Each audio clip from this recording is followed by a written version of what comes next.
Tugasku menemanimu.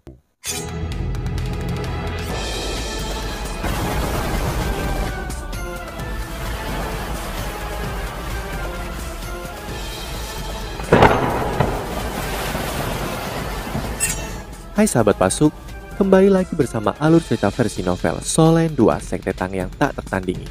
Jangan lupa like, subscribe, dan nyalakan tanda lonceng. Mari kita lanjutkan. Guo Yuhao berhenti menggunakan imitasi ketika mereka mencapai sudut yang gelap, dan teduh, dia menoleh ke para Feng Hao dulu dan berbisik. Keberuntungan ada di pihak kita, senior. Aku sudah berhasil membawa semua orang masuk. Sekarang aku akan mengembalikan perintah sementara itu kepada Anda. Tubuh Dolo, apa yang kita lakukan selanjutnya? Guo Yuhao sangat patuh pada pengingat Adipati Rema Putih bahwa tugas utamanya telah selesai begitu dia membawa para Feng Hao Dolo ini ke kota bercahaya. Dia, Salami, tidak lagi menjadi orang yang mengarahkan hal-hal setelah itu. Guo Yuhao bisa tahu dari kata-kata Adipati Rema Putih saat itu bahwa operasi ini tidak sesederhana seperti yang terlihat di permukaan. Pasti ada hal-hal yang lebih dalam. Tetapi karena Adipati tidak mau memberitahu dia apa tujuan sebenarnya dari misi mereka, dia tidak bisa menyelidiki lebih jauh. Secara alami, dia tidak akan melibatkan dirinya terlalu banyak. Tubuh Dolo Debussy mengaku dan berkata, ubah penampilan kalian semuanya dan berpisah untuk menemukan tempat untuk tenang. Kita telah tiba lebih awal dari yang kita perkirakan, jadi kita harus terbiasa dengan lingkungan. 3 orang akan membentuk satu tim. Guo Yuhao, kamu, dan Tang Wutong akan membentuk tim bersamaku. Kita akan menggunakan alat jiwa transmisi yang telah disiapkan untuk berkomunikasi, dan kita akan menggunakan kode ketika berbicara satu sama lain. Para Feng Hao Dolo mengangguk satu demi satu ketika mereka mulai menyamar. Mereka jelas disiapkan saat mereka dengan cepat berubah menjadi pakaian Kekaisaran Ryu sebelum mereka membuat beberapa perubahan sederhana pada penampilan wajah mereka, dan tidak butuh waktu lama sebelum mereka bubar. Debussy menyamar sebagai pria parubaya berusia 40 tahun dan bahkan tubuhnya menjadi sangat berbeda. Kerangka awalnya lebar dan menjulang menjadi jauh lebih kecil ke titik di mana ia tampak lemah. 2 individu kuat lainnya dari sekte tubuh juga menyamar sebagai pelayannya, dan mereka sangat tidak mencolok. Itu jauh lebih mudah untuk Guo Yuhao dan Tang Wutong. Mereka bahkan tidak perlu merias wajah. Melalui imitasi mereka berhasil mempertahankan penampilan muda mereka, tetapi penampilan mereka berubah. Misalnya mata Tang Wutong menjadi lebih kecil dan rambutnya yang biru kemerahan berubah kecoklatan. Warna rambut yang umum di Kekaisaran Ryu.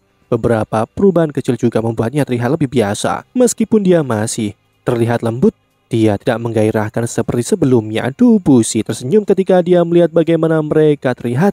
Dia berkata, tidak buruk, ayo pergi. Setelah berjalan keluar dari lorong gelap, mereka tidak perlu menghindari alat pengintai jiwa biasa karena kamuflase mereka dengan benar. Berjalan ke jalan-jalan dan menemukan sebuah penginapan untuk ditinggali. Kota bercahaya sangat makmur. Sejak Kekaisaran Ryu menduduki 2/3 dari tanah Kekaisaran Tianhun, Su Tianran menyatukan posisinya di Kekaisaran lebih jauh, sehingga sananya sekarang sangat stabil, terutama setelah Jusi memberinya seorang putra. Su Tianran dan Jusi menamai putra mereka sebagai Su Yunhan. 1 bulan setelah kelahirannya, ia diberi gelar Putra Mahkota. Untuk sebuah kekaisaran, Pangeran Mahkota mewakili masa depannya. Selanjutnya, Su Tianran dinonaktifkan. Ini membuat Putra Mahkota semakin penting. Sejak Putra Mahkota lahir, beberapa keraguan yang datang dari keluarga kekaisaran menghilang. Su Tianran akhirnya dihormati sebagai kaisar. Jusi juga sangat dicintai oleh warga Kekaisaran Ryu.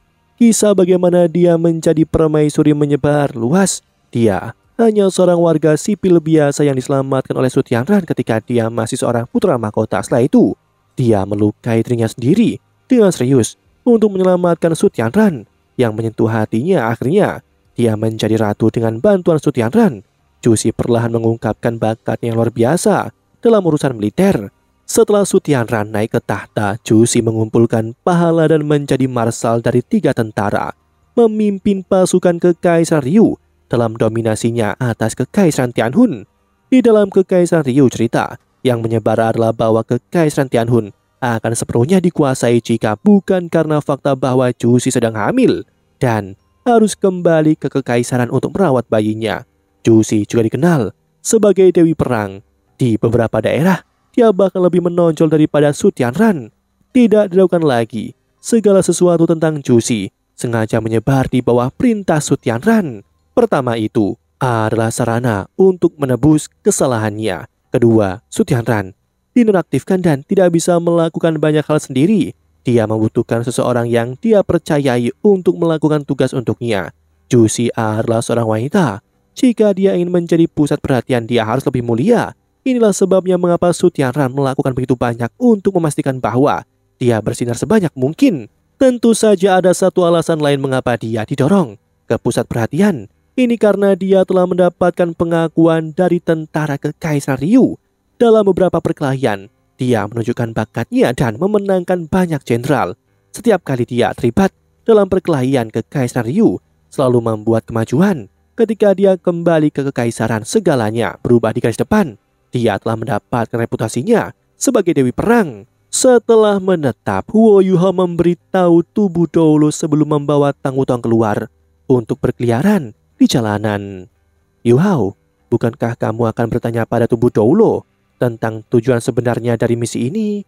Tang Wutong bertanya padanya. Huo Yuhao tersenyum dan menjawab, mengapa aku harus bertanya jika dia tidak ingin memberitahuku? Aku pikir kita bukan satu-satunya yang tidak tahu. Banyak Feng Hao Doulo dalam misi ini mungkin tidak tahu tujuan sebenarnya dari misi ini. Hanya tubuh Doulo dan matahari surgawi Doulo yang tahu. Mentalitasku berbeda dari sebelumnya. Aku tidak kenal takut di masa lalu, tapi aku tidak memilikimu di sisiku saat itu. Aku tidak tahu apakah aku dapat menemukanmu atau tidak. Namun segalanya berbeda sekarang. Dengan kamu di sisiku, misi terbesarku adalah membawamu kembali dengan selamat.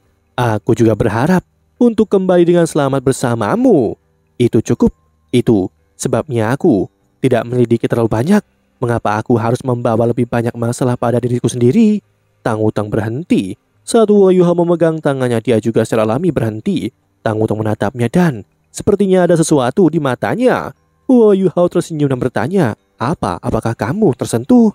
Tang Wutong mengangkat tangannya dan membelai wajahnya. Yuhao, kamu sudah matang. Kamu sudah dewasa. Huo Yuhao meraih tangannya. Kamu telah memulihkan ingatanmu kali ini dan kembali ke sisiku. Aku sudah memikirkan banyak hal dengan jelas. Aku tidak ingin menjadi pahlawan yang menyelamatkan dunia. Aku juga tidak peduli dengan reputasiku. Kamu adalah hal terpenting di hatiku. Selama kamu ada di sisiku. Jadi mengapa jika aku kehilangan dunia? Aku bekerja tanpa lelah dalam misiku dan meningkatkan diriku dengan harapan bisa melindungimu dan orang-orang yang aku cintai dengan lebih baik. Wutong, aku mencintaimu. Huo Yuhao sangat tenang, begitu pula pandangannya, namun kata-katanya itulah yang membuat Tang Wutong menangis dan dia dengan lembut ditarik ke pelukannya. Aku juga mencintaimu, Yuhao. Yuhao tidak berani memeluknya terlalu erat. Dia tidak takut diserang oleh segel, tetapi takut menarik perhatian jika dia memicu itu. Mereka hanya berpelukan dengan lembut, namun hatinya masih terasa sangat hangat pada saat ini keributan terdengar di jalanan. Prajurit lapis baja sepenuhnya berlari mendekat.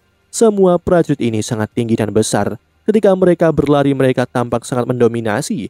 Mereka sama sekali tidak berusaha menghindari siapapun. Mereka yang tidak bereaksi dengan cepat akan tertabrak dan jatuh. Tang Wutong dan Huo Yuhao juga ada di jalanan. Tetapi mereka tidak bisa mengungkapkan kecepatan luar biasa mereka saat ini. Huo Yuhao hanya bisa membalikkan tubuhnya dan memblokir untuk Tang Wutong. Pada saat yang sama, dia mendorongnya saat mereka keluar dari jalan para prajurit. Tentara yang berlari di depan mengetuk punggung Huo Yuhao. Kekuatan yang dihasilkan tidak berefek apapun untuk mengkhawatirkan Huo Yuhao, namun dia masih terhuyung. Beberapa langkah ke samping, dia hanya mengerang. Ini adalah akting yang kelas atas. Huo Yuhao sedikit kesal ketika ada berkata, orang-orang ini benar-benar pengganggu. Tang Wutong terkekeh dan berkata, setidaknya ini bukan efek segel dari ayahku. Para pengamat di jalanan juga tidak senang. Tentu saja mereka tidak terlalu berisik dengan keluhan mereka. Ini pengawal kekaisaran lagi. Mereka memberontak. Mereka sama sekali tidak memperlakukan kita sebagai manusia. Baru-baru ini, Yang Mulia ingin menyelenggarakan upacara pengorbanan besar. Pengawal kekaisaran ini telah keluar dari istana pada banyak kesempatan dan kitalah yang menderita karenanya. Pengawal kekaisaran. Huo Yuhao menyipit. Di Kekaisaran Ryu, keluarga kekaisaran memegang kekuatan terbesar. Di antara mereka legend seluruh jiwa Kekaisaran Ryu secara alami adalah yang terkuat. Mereka juga disebut sebagai Legionis Ruchiwa, pengadilan kekaisaran, dan mereka yang terkuat di antara tangan yang melindungi bangsa. Aula konsekrasi kekaisaran juga dikenal sebagai lembaga penelitian mereka. Adapun seberapa kuat kekaisaran Ryu, tidak ada yang tahu sepenuhnya. Akan ada upacara pengorbanan besar, namun Wo Yuhao menyadari bahwa membunuh Su Tianran hampir tidaklah mungkin setelah memasuki kota bercahaya. Dan sekarang Su Tianran mengendalikan kekuatan inti dari kekaisaran Ryu. Bagaimana mungkin mudah untuk membunuhnya? Setelah berbelok di sepanjang jalan dan menyantap makanan, Wo Yuhao membawa Tang Wutong kembali ke penginapan. Begitu mereka masuk, dia mendengar suara Dubushi. Wo Yuhao meminta Tang Wutong untuk kembali ke kamar mereka terlebih dahulu. Dia datang ke kamar Dubushi. Dubushi berada di kamarnya sendiri. Dua lainnya yang Feng Hao Dolo dari Sekte Tubuh juga memiliki kamar sendiri. Ketika dia melihat Wo Yuhao, Dubushi mengangkat tangannya. Seluruh ruangan tiba-tiba tertutup oleh cahaya hijau redup. Jika seseorang tidak cukup jeli, mereka tidak akan dapat mendeteksi perbedaan apapun. Namun Wo Yuhao ngeri menemukan bahwa deteksi spiritualnya telah diisolasi. Kuat, ini benar-benar kuat. Pada tingkat dan kultivasi Dubushi, kekuatan jiwa dan kekuatan spiritualnya hampir sepenuhnya menyatu. Dia seperti penatua Swan sebelumnya, satu langkah dari menjadi limit Dolo. Namun sangat disayangkan bahwa dia tidak memiliki pil keberuntungan Qian Kun untuk membantunya. Selain itu, dia terluka parah sebelumnya. Butuh waktu sebelum dia bisa menyelesaikan langkah terakhir itu. Bagaimana, apakah kamu menemukan sesuatu saat keluar? Dubushi bertanya. Wo Yuhao menggelengkan kepalanya dan menjawab, semuanya normal di kota bercahaya. Alat pengintai jiwa di kota telah mencakup hampir seluruh kota. Namun, lebih banyak alat pengintai jiwa diarahkan keluar kota daripada di dalam kota. Upacara pengorbanan agung memang sedang berlangsung. Semuanya sesuai dengan informasi yang diberikan. Dubushi mengangguk dan menjawab, Yuhao, kami memiliki misi lain selain membunuh Su Tianran. Apa? Wo Yuhao terkejut ketika dia menatap Dubushi. Meskipun dia sudah menyimpulkan itu, dia masih heran ketika Dubushi menyebutkannya. Dia tahu persis apa artinya ini. Ini pengakuan Dubushi tentang dia, namun pada saat yang sama itu juga berarti bahwa Dubushi menyeretnya ke misi ini. Wo Yuhao mulai menyesal telah datang. Dia terlalu muda. Jika bukan karena fakta bahwa ia telah melakukan dengan sangat baik, Dubushi tidak akan mengenali kemampuannya. Jika itu tidak terjadi, dia tidak akan terikat pada misi sampingan ini. Wo Yuhao terus bertindak tertegun ketika dia bertanya, Apa misi lain yang ada? Apakah Anda berbicara tentang pengeboman gudang amunisi? Dubushi menggelengkan kepalanya dan menjawab, membom gudang amunisi mereka hanya cara kita untuk menarik perhatian.